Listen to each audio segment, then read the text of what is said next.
ఈరోజు మేము కాకతీయ కట్టడాల ప్లేస్కి వచ్చినాము.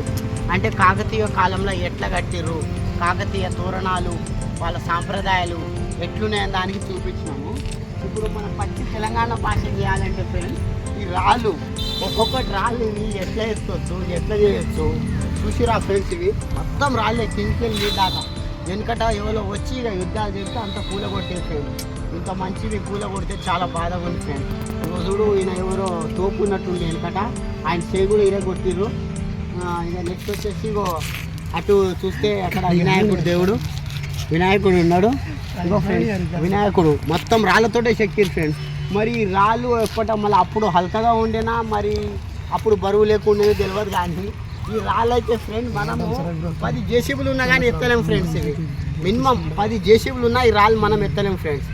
ఇటువంటివి అప్పుడప్పుడు చూస్తుండాలి మనలా కొత్త ఆలోచనలు రావడానికి.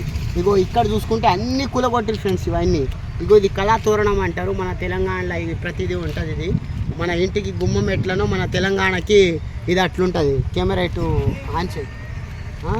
ఇగో ఇది ఉంటుంది ఫ్రెండ్స్. ఇగో కళాతోరణం ఇది. ఇవన్నీ వెనకట కూలగొట్టిరుగా యుద్ధాలు జరిగి ఆ చిన్న చిన్న పీసులు అన్నీ తెచ్చి ఇక మనకు ముందు తరాలకు తెలియజేయడానికి ఇవన్నీ ఈ రాలిడ పెట్టిరు అన్నమాట.